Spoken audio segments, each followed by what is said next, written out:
Bom, aqui a gente começa retomando, ele já tinha comentado, né, o fenômeno da latência, já tinha se falado de latência, e aqui, vamos dizer que é a partir da ideia de latência que ele vai propor uma outra analogia aqui, né, um processo da história religiosa judaica, com outra questão aqui. Então, ele coloca como uma condição para essa analogia que ele pretende fazer, o fato de, uma característica de uma experiência precoce que é depois esquecida e finalmente retomada, né? Ele coloca que esse é um traço, né?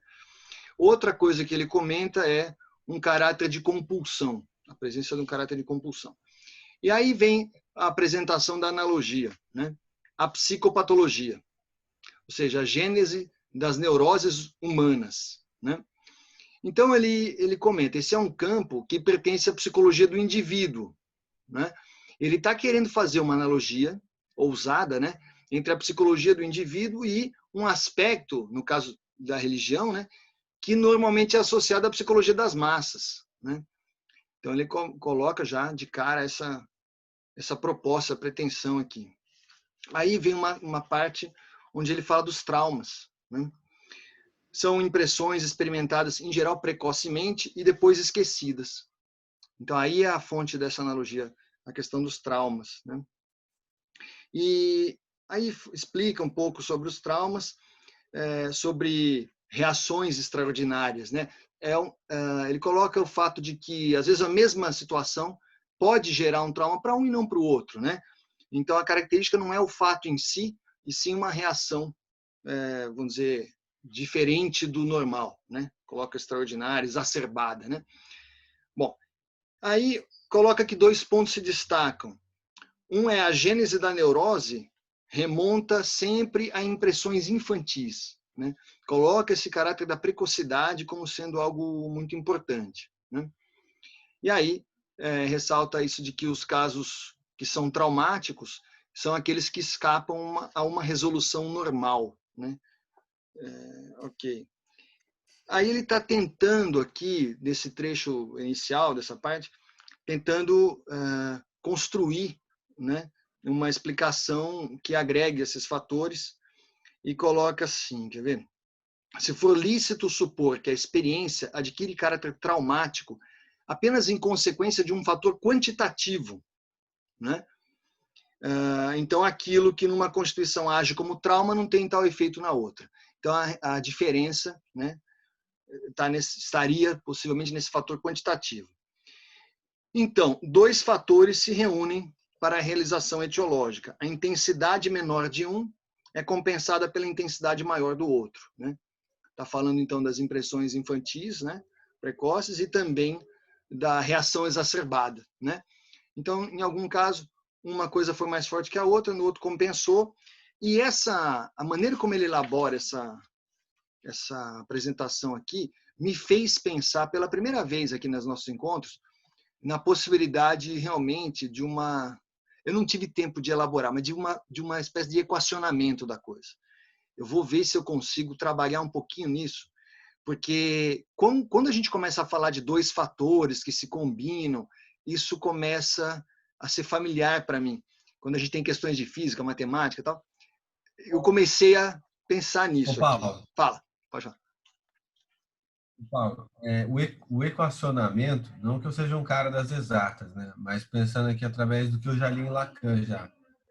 Esse equacionamento, essa matematização, ela até é realizada, mas o que não se faz e o que não se deve fazer, e o próprio Freud, ele chegou a, não, eu não digo censurar, mas a dizer para um psicanalista americano da época dele, que ele poderia estar fazendo bobagem, é o Uhum. seguinte: tentar quantificar com um número, com uma cifra, o id, né? Tipo assim, dizer que existe uma numerologia, né? Uma espécie de... Igual, por exemplo, a gente fala assim, é 220 volts, é 110, né? Sabe? Eu Isso entendi. daí não, mas dá para você colocar... isso não dá para fazer, né? Tipo assim, dizer quanto... Que inclusive isso muito é a proposta do cara chamado Wilhelm Reich, né? Quando ele começa a falar sobre o organograma e tal, etc. Mas dá para poder usar matemática, poder usar grafos, dá para poder usar os Isso. esquemas ópticos da física, poder pensar tudo isso, mas É, não dar aham, um número ao ID, sabe? Dizer, esse aqui é claro. 110 de, posso falar 110 de QI ou 110 de volts, sabe? Não, não. A ideia aqui, de fato, em nenhum momento me pareceu ser uma coisa do tipo exame de sangue, né? Passou de 90, você se preocupa. Não, não é por aí. Isso aí realmente seria uma Aham, simplificação, eu diria, grosseira, né? Mas com eu certeza. penso mais no que existe na matemática ou na física em termos de modelamento, né? Como uma forma de explicar, né? Você ter os fatores. Não preocupar com a questão de um exame, passou, não passou, não seria bem isso, né? Mas esse exercício de tentar equacionar no sentido de modelar, né? Enfim, mas legal você ter, é bem interessante essa troca, né? Muito bem. Então, seguindo aqui, ele, aliás, com um comentário sobre a questão do estilo, que tanto me anima no Freud, né? Nessa forma de apresentação, é que ele usa esse método, vamos dizer, meio de espiral, onde ele vai retomando coisas, você vai aprofundando, mas sempre dando essas voltas e aprofundando. Então ele vai e fala assim, apesar do risco de repetição, né, tem um parágrafo que ele começa assim, né, talvez seja oportuno reunir os fatos que encerram a analogia que nos importa, né? São os seguintes: a nossa investigação apresenta o resultado de que aquilo que chamamos de fenômenos ou sintomas de uma neurose são consequências de experiências e impressões que, precisamente por isso, reconhecemos como traumas etiológicos, né? Então ele volta a isso, né? E aí apresenta a tarefa, né? A tarefa que é o desafio, né? Que é procurar as características comuns dessas experiências, né? Tentar entender o que tem em comum dessas experiências. E em segundo, as dos sintomas neuróticos, né? E aí ele dá essa pista de que certas esquematizações não precisam ser evitadas, né? Então, esquematização nesse sentido, né? A gente tentar entender, mas não com números, né? Mas esquemas. Bom, aqui a coisa vai se tornando, para mim, né? Eu que estou chegando nesse campo, vai se tornando complexa rapidamente. Ele tem um item 1 aqui, e aí ele vai. E outra, só um comentário. Eu coloco muitos apostos na nossa conversa aqui, mas é porque a riqueza estilística também me intriga.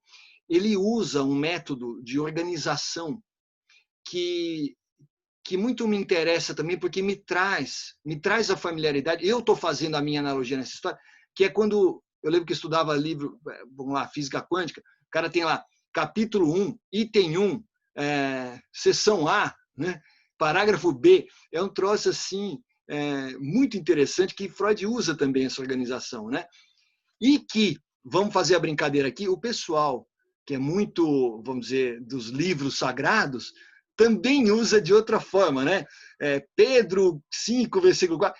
De certo modo, Freud está aqui compondo com esse nível de você tem as letras, os números, né, as seções.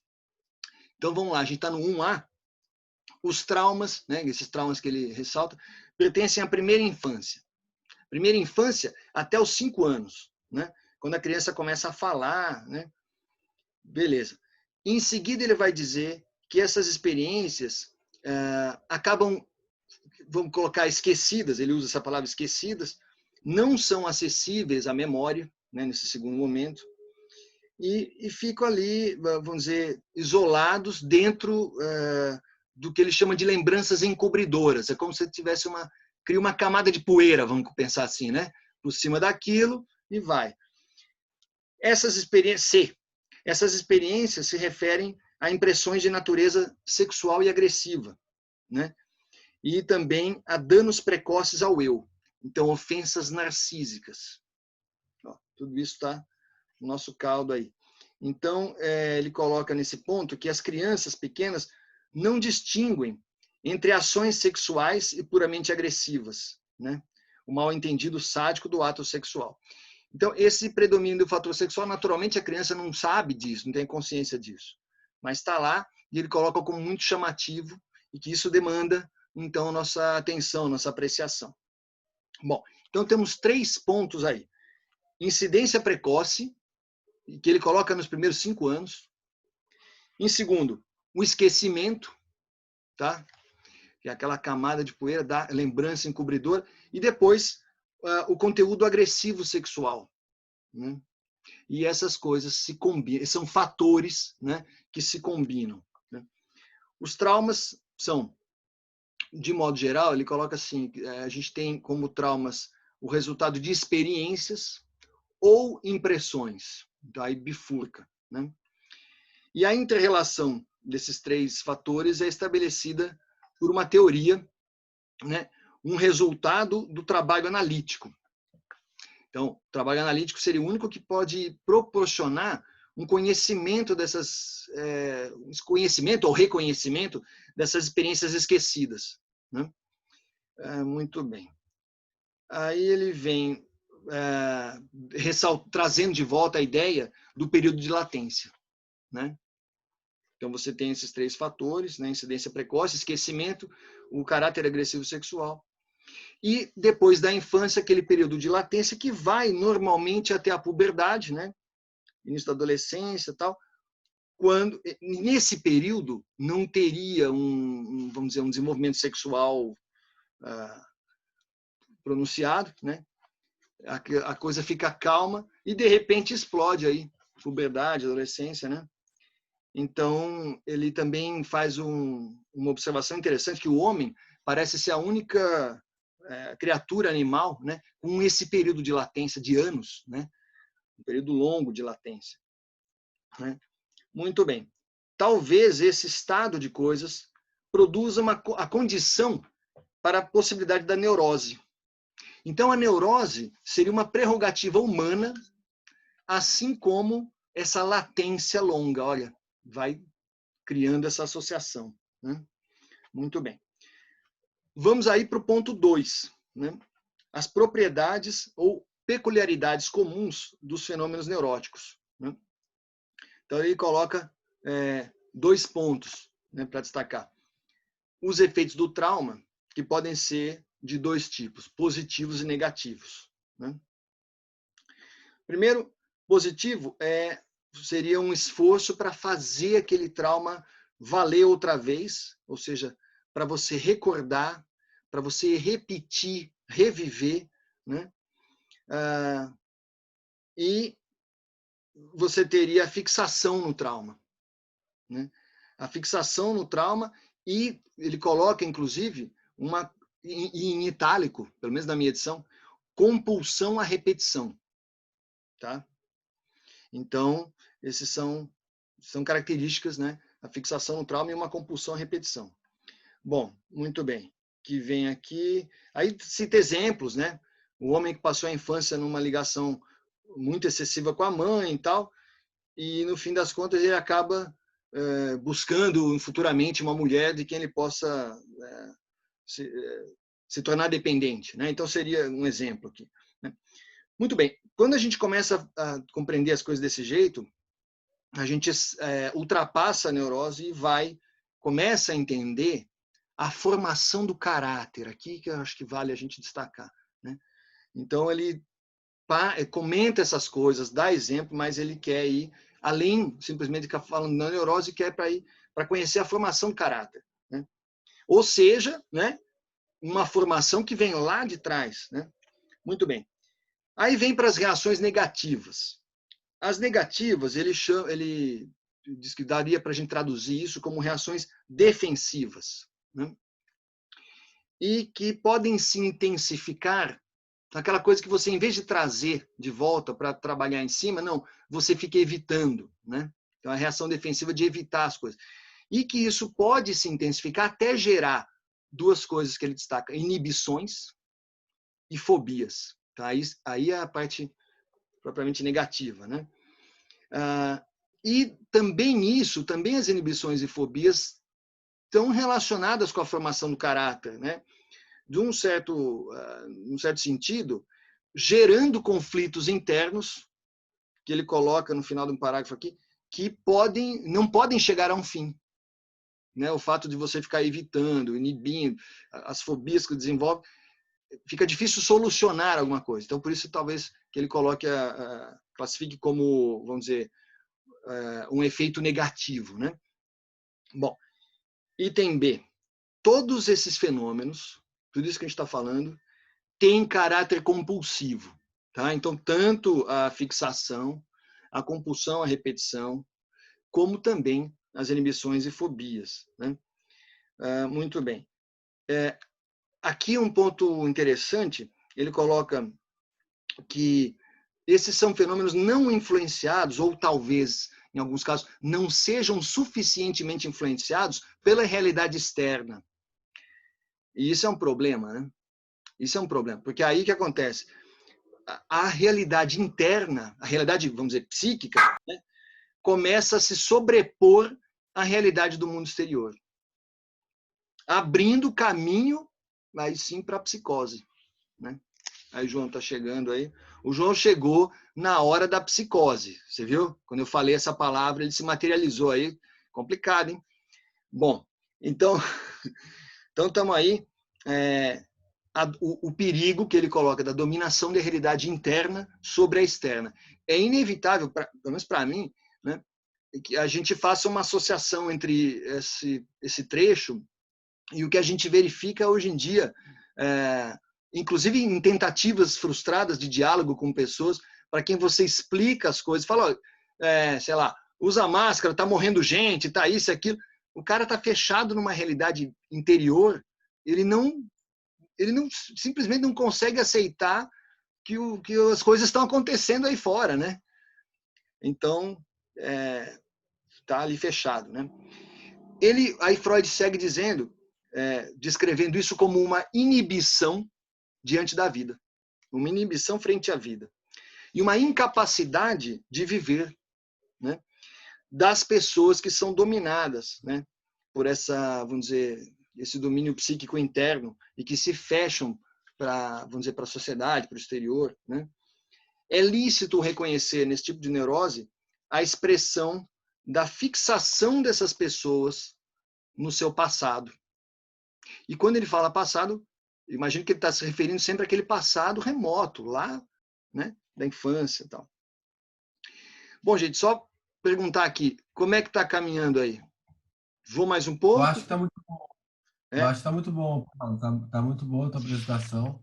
Eu acho que esse ponto aí sobre o que significa um princípio de realidade, o que significa um princípio de prazer, qual que é a associação entre a psicose, a neurose e ao nível da realidade, o nível psíquico, né, que muitas vezes chama-se de interno.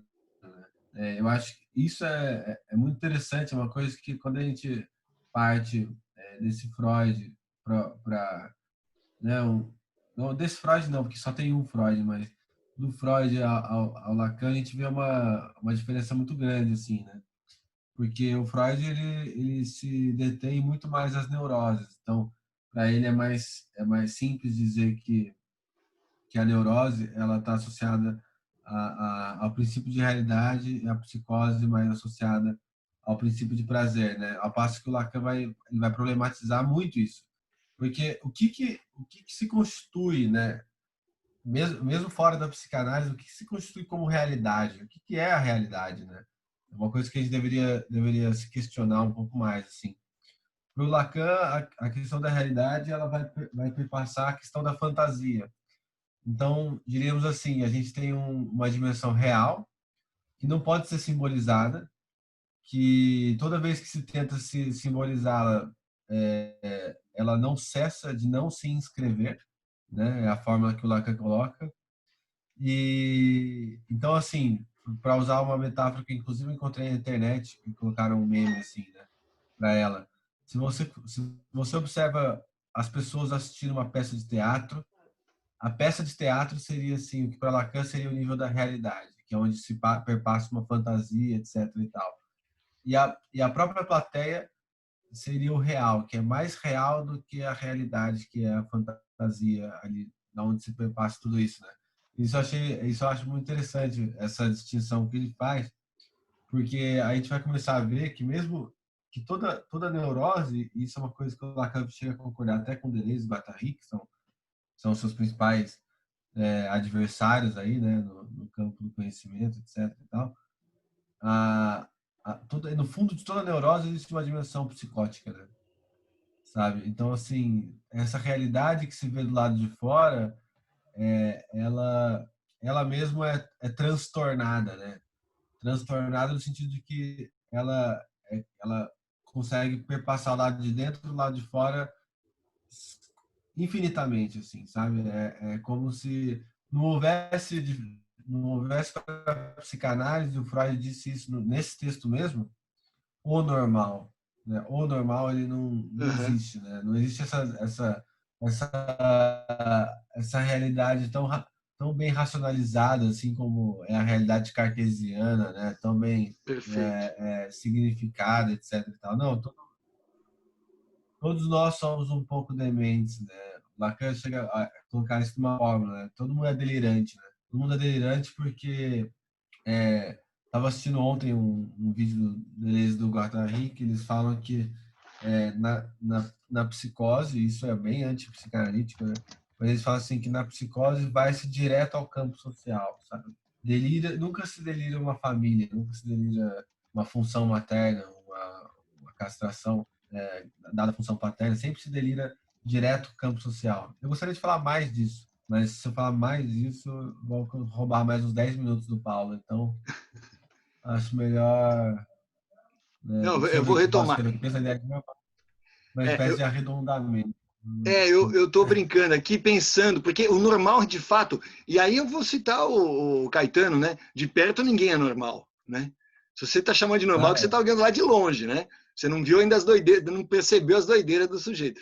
Então, o que a gente chamaria, né, na física de um arredondamento, uma aproximação, né? Aproximadamente, mas não é que seja, vamos dizer assim, não existe eu sempre combato no dia a dia, inclusive nas aulas, o binarismo, né? Do é ou não é, normal ou não normal. Quer dizer, isso realmente a gente vai ficando vacinado, né, contra essas coisas.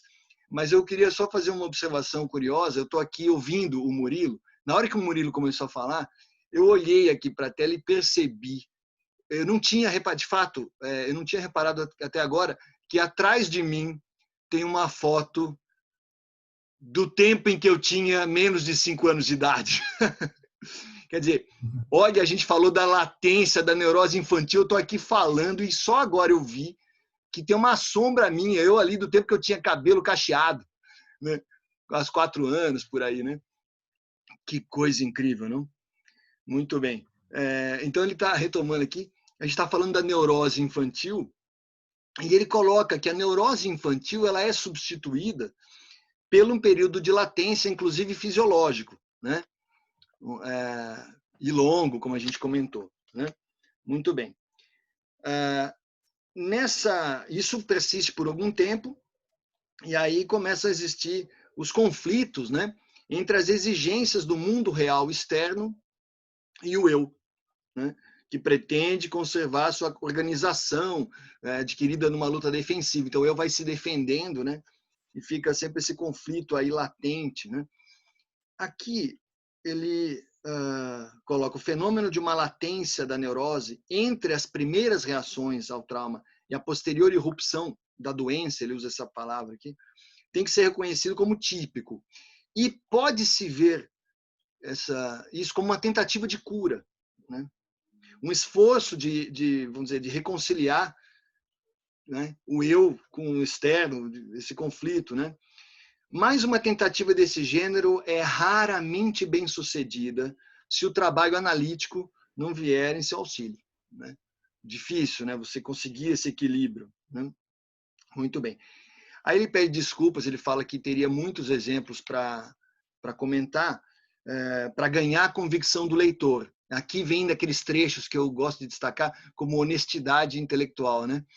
Ele fala, para ganhar a convicção do leitor, eu poderia apresentar inúmeros casos, exemplos, mas isso anularia o caráter do trabalho, né? Viraria um tratado sobre neuroses, não quero né?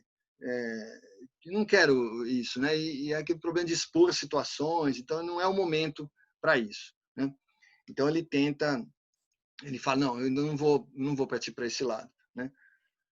Muito bem, aqui a gente já está caminhando mais para o final dessa sessão. Ele fala, ele cita aqui, vamos dizer, situações esquemáticas, né?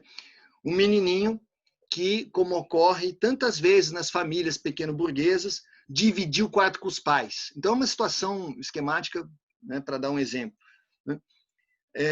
Então, ele, na primeira infância, né, divide o quarto com os pais e que, consequentemente, acaba testemunhando, mesmo que de modo não direto ou inconsciente, enfim, ele testemunha de certas situações, né? E aí diz que numa posterior neurose, a primeira coisa que acontece, e mais incômodo, o sintoma mais incômodo, é um distúrbio do sono. Começa a ter dificuldade de dormir.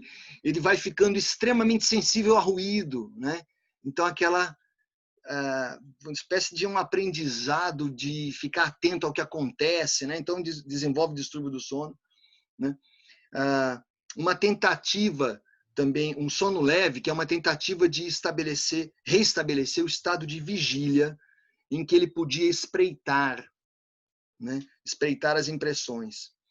Então, esse menino começa a, enfim, se autoexcitar, ele vai colocando coisas que podem acontecer, aí a mãe ou o pai vão e castigam, né? Dão castigos, enfim, dizem que não pode e tal. E o pai, normalmente, que dá muita bronca, e ele vai, em vez de se identificar com o pai, ele começa a temer o pai, né? Então ele coloca isso, ó, origem lá da infância, né? E começa a ter um temor, né? E agarra-se, deixa eu ver aqui, adota uma atitude passiva em relação ao pai, né? E, por meio de travessuras ocasionais, pode, inclusive, provocar, de modo a, vamos dizer, induzir castigos, né? Ele coloca isso. E, com isso, ele se identificaria com a mãe maltratada. Então, ele vai mostrando como que as coisas podem progredir, né? Muito bem. Nessa modificação do complexo de Édipo, ele passa o período de latência, né? Ele tem um período de latência em que ele se torna um menino modelo. Vai bem na escola, tudo funciona direitinho, tal. E esse é vamos dizer, o período de latência, né? Mas aí vem a puberdade, que traz a neurose, né? E aí surge uma possibilidade de um sintoma, por exemplo, a impotência sexual, dificuldades nesse sentido, né? Então, é um conflito entre a masculinidade reforçada nessa época com a dificuldade, né? Então, ou seja, aquilo pode ficar anos, um tempo muito grande na latência e, de repente, gera uma situação difícil posterior, né? Muito bem. Isso também pode acontecer na questão profissional, né? No sentido de que ele acaba tendo uma relação conflituosa com o pai, né? O pai induz um caminho profissional, por exemplo, e aí ele não tem sucesso, né? Não tem sucesso na profissão porque foi o pai que obrigou a seguir, né? Então, todas essas coisas, a dificuldade de fazer amigos, inclusive. Então, tem uma série de situações que podem advir e que teriam, né? Freud traça esse caminho, essa origem lá na primeira infância, né? Em consequência disso, né? De fato, ele está falando aqui de um caso específico que ele coloca como icônico, né, como representativo, um único exemplo geral, mas é onde ele mostra várias características possíveis. E aí esse cara vai crescendo, tem dificuldade, frustração profissional, dificuldade, inclusive, de relação sexual, e acaba desenvolvendo seu caráter no sentido de é uma pessoa que oprime, é uma pessoa que começa a ter uma atuação de magoar os outros, de criticar de forma bruta, enfim. Ele se torna o próprio pai. O pai que o reprimia, né? E que ele tinha medo, aquilo tudo. E aí passa o tempo, em um certo momento o cara já está, né, barbado e tal, e vira o opressor, né? Se transforma aí, claro que não percebe isso, mas já virou o pai. Aí ele fecha essa sessão dizendo que esse é o típico retorno do recalcado. É uma expressão interessante da gente frisar. O retorno do recalcado, que ao lado dos efeitos imediatos do trauma e da latência, seria um traço essencial da neurose. Tá? Então, trauma remoto, precoce, latência longa, e aí o retorno do recalcado. Né? Nesse caso que ele coloca, o menino oprimido que se torna possivelmente um pai opressor. Né? E é isso, é o que eu tinha anotado aqui para esta sessão. Paulo, ficou muito boa a tua apresentação. Nossa, ficou boa mesmo, gostei.